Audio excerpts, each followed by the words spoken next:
আসসালামু আলাইকুম রহমতুল্লাহি বারাকাতু। আশা করি আল্লাহর অশেষ রহমতে আপনারা সকলেই ভালো আছেন। আমি আলহামদুলিল্লাহ অনেক ভালো আছি। তো বরাবরের মতোই গত ক্লাসের মতোই শুরু করছি মহান আল্লাহ তাআলার অশেষ রহমতের এবং তার প্রশংসা নিয়ে, যিনি আমাদেরকে সবসময় ভালো রেখেছেন এবং ভালো রাখবেন, এই আশা নিয়ে আমরা বিসমিল্লাহির রহমানির রহিম বলে আমাদের পড়াশোনা শুরু করছি। তো গত ক্লাসে আমরা করেছিলাম হচ্ছে একটা বেসিক ক্লাস, যে বেসিক ক্লাসের মাধ্যমে আমরা কি করেছিলাম, বিভিন্ন ধরনের সংজ্ঞা প্লাস হচ্ছে কিছু টিপস শিখেছিলাম যে কিভাবে আমরা আসলে সংজ্ঞাগুলো আমাদের মাইন্ডে রাখবো। তো আজকে আমরা মানে কিছু সিকিউ টাইপ কোশ্চেন, কিছু না বলতে গেলে ওই গতকালকে যে আপনাদেরকে যে বিষয়গুলো পড়ালাম বা বোঝালাম, সেই বিষয়ের উপর ভিত্তি করে একটা সিকিউ টাইপ কোশ্চেন আজকে আপনাদের সাথে শেয়ার করব। তো এই সিকিউ টাইপ কোশ্চেনটা আসলে সৃজনশীল ঘ নম্বরে আসে, অর্থাৎ 4 নম্বরে আসে। তো এখন আমি প্রশ্নটা রিলিজ করতেছি। আমাদের আজকের প্রশ্ন হচ্ছে, আলোর প্রতিসরণের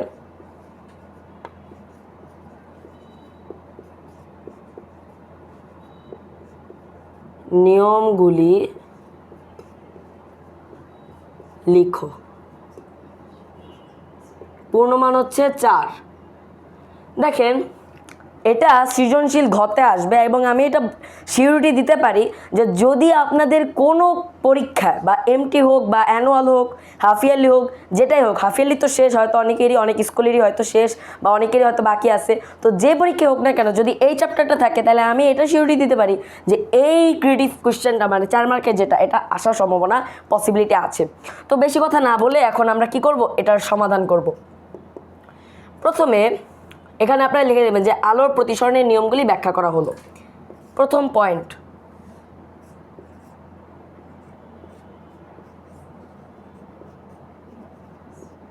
আলোকরশ্মি ঘন মাধ্যম থেকে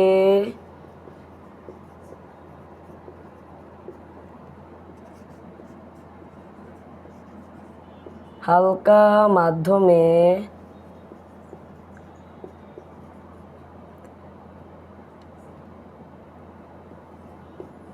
তীর্যকভাবে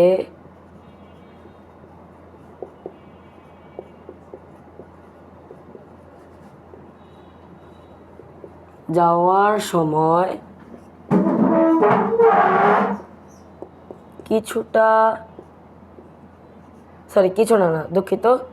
সময় প্রতিসরিত রশ্মি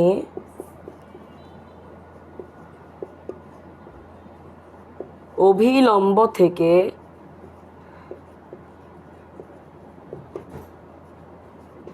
দূরে সরে যায়, অর্থাৎ কোণ আই গ্রেটার দেন কোণ আর। দেখেন, এখানে আমি প্রথম পয়েন্টটা লিখেছি, কিন্তু এই পয়েন্টটা লিখলে কিন্তু আসলে হবে না, এর সাথে আপনাকে চিত্রটাও অ্যাড করতে হবে। তো দেখেন, বরাবরের মতোই আপনারা প্রথমে অভিলম্বটা দাগ দিবেন, তারপর হচ্ছে বিভেদ তলটা আঁকবেন, এই যে এম ও এম প্রাইম, এন ও এন প্রাইম। ওকে, দেখেন এখন আমরা চিত্রটা আঁকবো কীভাবে। আলোকরশ্মি ঘন মাধ্যম থেকে, এটা হচ্ছে হালকা মাধ্যম আর এটা হচ্ছে ঘন মাধ্যম। এখানে মাধ্যমটা লিখলাম না। তো দেখেন, বলছে যে ঘন মাধ্যম থেকে, ঘন মাধ্যম এইটা, তাহলে ঘন মাধ্যম থেকে এই যে শুরু হইলো হালকা মাধ্যমে তির্যকভাবে, এটা কি তির্যকভাবে যেতেছে, তাহলে তির্যকভাবে যাওয়ার সময় প্রতিসরিত রশ্মি তোমার অভিলম্ব থেকে দূরে সরে যায়, তাহলে অভিলম্ব কি এটা, এন ও এন প্রাইম, তাহলে এই অভিলম্ব থেকে কি দূরে সরে যায়, এই জাস্ট চিত্রটা হচ্ছে এরকম। সি জাস্ট আমি পয়েন্টটা লিখলাম আর হচ্ছে চিত্রটা আঁকলাম, এরকম করে মোট 3টা পয়েন্ট। এই 3টা পয়েন্ট যদি আপনি লিখেন প্লাস এরকম চিত্র আঁকেন, তাহলে আপনাকে 4-এ 4 পাওয়ার হাত থেকে কেউ বাধা সৃষ্টি করতে পারবে না। লিখে নেন। তো এবার আমরা 2 নাম্বার পয়েন্টটা করব। 2, এটা হচ্ছে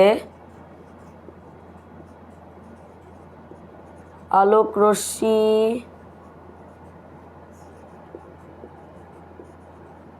হালকা মাধ্যম থেকে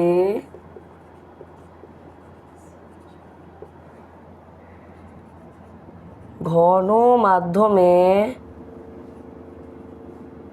তির্যকভাবে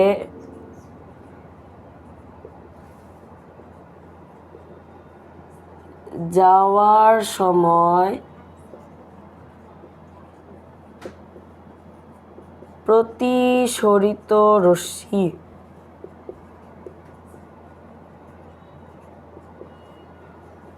অভিলম্বের দিকে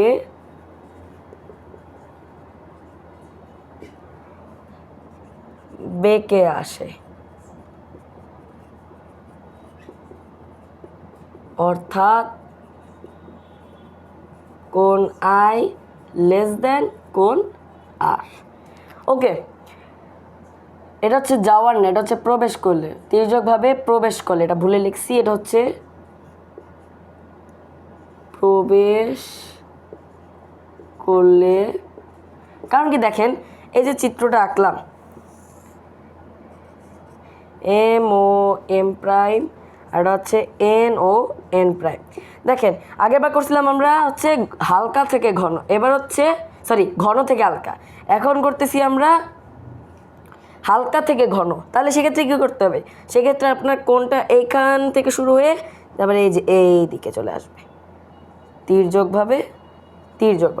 আমার চিত্রটা নাও ভালো হতে পারে, সেটা ক্ষমাসুন্দর দৃষ্টিতে দেখবেন, আপনারা আপনাদের মতো করে ভালো করে আঁকার চেষ্টা করবেন। তো এটা হচ্ছে 2 নম্বর পয়েন্ট, প্রথমে ব্যাখ্যা, তারপর হচ্ছে চিত্র, লিখে নেন।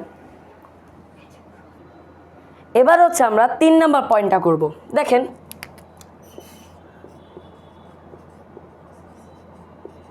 আলোক রশ্মি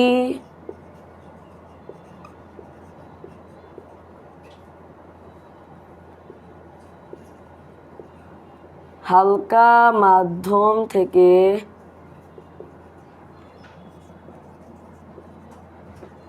ঘন মাধ্যমে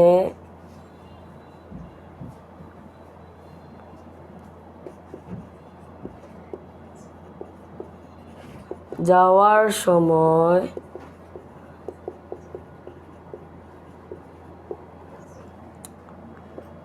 আপতিত রশ্মি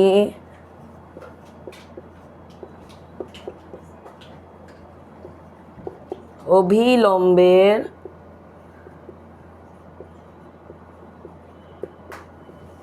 গা ঘেঁষে বা বিভেদ তলের সাথে লম্বভাবে আপতিত হলে প্রতিসরিত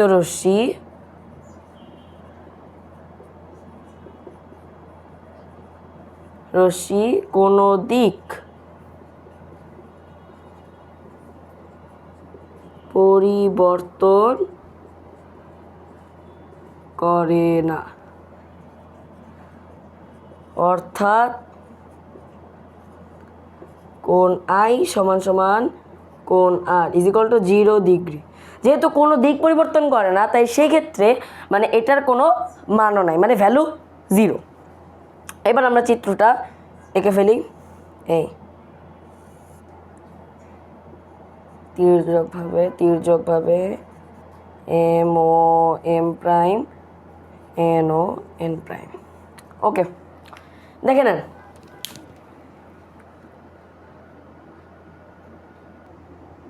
তো এই তো হলো ক্রিয়েটিভ, মানে আমরা গত ক্লাসে যা শিখেছি তার উপর ভিত্তি করে আমরা একটা ক্রিয়েটিভ সলভ করলাম। এখন আমরা সলভ করব হচ্ছে একটা সংজ্ঞা। আজকে আমরা এখন একটা পরবর্তী সংজ্ঞা সলভ করব, সেটা হচ্ছে পূর্ণ অভ্যন্তরীণ প্রতিফলন কাকে বলে।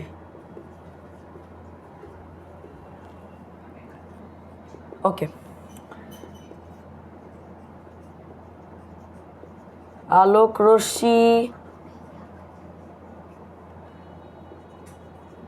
ঘন মাধ্যম থেকে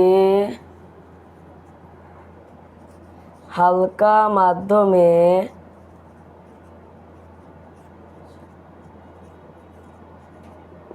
তির্যকভাবে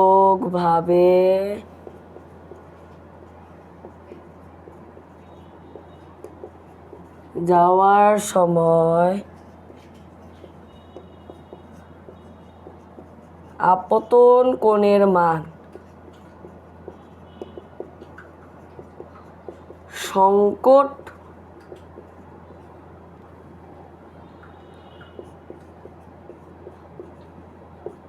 সংকট কোণের মানের চেয়ে বেশি কোণে আপতিত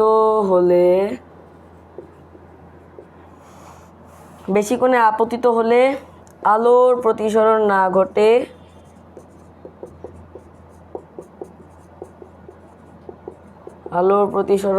ঘটে তা আবার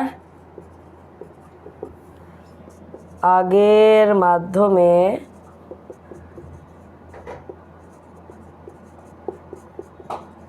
ফিরে আসে। এই ঘটনাকে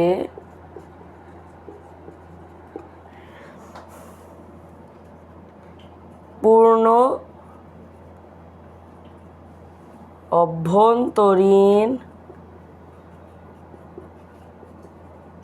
প্রতিফলন বলে। দেখেন সংজ্ঞাটা একবার বুঝেন। আলোকরশ্মি ঘন মাধ্যম থেকে হালকা মাধ্যমে তির্যকভাবে যাওয়ার সময় আপতন কোণের মান সংকট কোণের মানের চেয়ে বেশি কোণে আপতিত হলে আলোর প্রতিসরণ না ঘটে তা আবার আগের মাধ্যমে ফিরে আসে। আর এই ঘটনাটিকে আমরা বলছি পূর্ণ অভ্যন্তরীণ প্রতিফলন, তাই তো? এখন বিষয়টা ক্লিয়ার করব আপনাদেরকে চিত্রের মাধ্যমে। দেখেন এই চিত্রটা আঁকা একটু ডিফিকাল্ট হবে, তবে প্র্যাকটিস করলে ঠিক হয়ে যাবে ইনশাল্লাহ। এম ও এম প্রাইম, এন ও এন প্রাইম, ওকে। তো এখান থেকে এই যে এই ঘন মাধ্যম আর এটা হচ্ছে হালকা মাধ্যম, এই ঘন মাধ্যম থেকে আপনারা একদম ঠিক 3টা রশ্মি তির্যকভাবে নিয়ে নেন। এই 1 2 3, ঠিক আছে? 3টা নিয়ে নিছেন। এখন এই 3টা বরাবর আবার প্রতিসরিত রশ্মিটাও নিয়ে নেন। এই 0টা মানে ওটা এখানে রাখলাম, তাহলে এই কোণ অনুযায়ী এইদিকে, এই কোণ অনুযায়ী এইদিকে, আর এই 3 নাম্বার কোণটা অনুযায়ী এইদিকে, এই এই এই। এখন এই 3টার আলাদা আলাদা কিছু নাম দিব। এটার নাম দিলাম A1, এটার নাম দিলাম A2, এটার নাম দিলাম A3, ও এটার নাম দিলাম হচ্ছে A1 প্রাইম, দ্বিতীয়টার নাম দিলাম হচ্ছে A2 প্রাইম, আর তৃতীয়টার নাম দিলাম হচ্ছে A3 প্রাইম। বিষয়টা খেয়াল করেন যে এখানে আমি যে চিত্রটা এঁকেছি, এই চিত্রটা আঁকার মানে এই নয় যে আপনি শুধুমাত্র এটা আঁকলেন আর এই সংজ্ঞাটা লিখলেন। আমার কাজ হচ্ছে এই চিত্রটা আপনি বুঝে আঁকবেন। বুঝে কিভাবে দেখেন, সংজ্ঞার সাথে যদি মিলে আলোকরশ্মি, প্রত্যেকটা তীর চিহ্ন যেগুলো আছে এগুলো প্রত্যেকটা আলোকরশ্মি, প্রত্যেকটা। তাহলে আলোকরশ্মি এই ঘন মাধ্যম থেকে হালকা মাধ্যমে তির্যকভাবে যাওয়ার সময় আপতন কোণের মান, এই যে এখানে আমি 3টা কোণ আঁকলাম, 1টা 2টা 3টা, ঠিক আছে? এই তাহলে 3টা কোণ আমি আঁকলাম, এই 3টা কোণই হচ্ছে আপতন কোণ। কিন্তু এই আপতন কোণের মানই যখন সংকট কোণের মানের চেয়ে বেশি কোণে আপতিত হয়, তখনই আপনার এই যে আলোর প্রতিসরণ সেটা সামনের দিকে না যায়, সেটা আবার ব্যাক করে, নিজের মাধ্যমে ব্যাক করে। বুঝতে পারলেন? মানে ঘরের ছেলে ঘরে ফিরে আসছে, বিষয়টা হলো এরকম। দেখেন এখানে আপনি এই যে এখানে আমি যে কোণটা আঁকছি, এই কোণটার নাম হচ্ছে θc। এখানে আপনারা ঠিকমতো বুঝতে পারবেন না, আমি এখানে এই পাশে লিখে দিচ্ছি θc = সংকট কোণ। সংকট কোণের চিহ্ন বা সংকট কোণের হচ্ছে প্রতীক যদি বলতে চান বা যেটাই বলেন, এটা এই হচ্ছে প্রতীক হচ্ছে এটাই যে থিটা সি, মানে ওটা এভাবে লিখে সি লিখবেন, এটার নাম হচ্ছে থিটা আর এটা হচ্ছে সি, থিটা সি। তো এই থিটা সিটা মানে এই যে এই একটা দুইটা এই দুই কোণ বিশিষ্ট যখন আপনার কোণ সৃষ্টি করলো, তো এটার মাধ্যমে বোঝা গেল যে এই যে আপতন কোণটা, এই আপতন কোণটা হচ্ছে আপনার এই যে আপতন কোণের মান সংকট কোণের মানের চেয়ে, মানে আপতন কোণটা যখন সংকট কোণের মানের চেয়ে বেশি কোণে আপতিত হয়, দেখেন এর মানটা বেশি বড় নাকি এর মানটা বড়। দেখেন এটা আপনি কল্পনা করেন, এটা আপনি আঁকবেন না, এটা যদি আপনি কল্পনা করে আঁকেন তাহলে কিন্তু দেখা যায় যে এটা বড় না এটা বড়, অবশ্যই এটাই বড়। এই আপতন কোণের মানটা সংকট কোণের মানের চেয়ে, মানে এইটা যে আসবে এটা কিন্তু সংকট কোণ না, সংকট কোণটা কিন্তু প্রতিসরণ কোণের ক্ষেত্রে যাচ্ছে। তো সেই ক্ষেত্রে যখন এটা বেশি হচ্ছে তখন সেক্ষেত্রে আপনি কি বলবেন, ওই বেশি হওয়ার কারণে আপনার এই আলোর প্রতিসরণটা আর সামনের দিকে না যেয়ে আপনার এটা নিজের মাধ্যমে আবার ব্যাক করে। তো এই জিনিসটার প্রক্রিয়াটাই আমরা বলতেছি হচ্ছে পূর্ণ অভ্যন্তরীণ প্রতিফলন। তো এটা কিন্তু আঁকবেন না, এটা জাস্ট আপনাদের একটা থিওরি মেনটেনেন্স করার জন্য এঁকেছি, তো এটা বাদ দেন।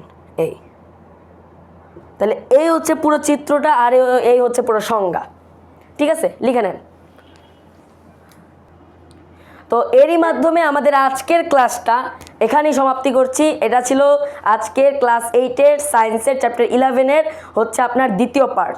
তো দেখেন আজকে আপনাদেরকে যা লেসন পড়ালাম বা শিখালাম সেটা হচ্ছে পূর্ণ অভ্যন্তরীণ প্রতিফলন ছিল, আর গত ক্লাস অনুযায়ী একটা ছিল মানে ক্রিয়েটিভ সিকিউ টাইপ কোশ্চেন্স ছিল। তো আজকের ভিডিওটা এ পর্যন্তই।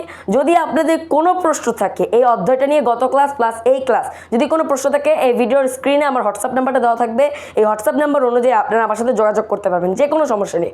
তো বড় ভাইয়ের মতো আল্লাহ হাফেজ, দেখা হবে কোনো নতুন ভিডিওতে।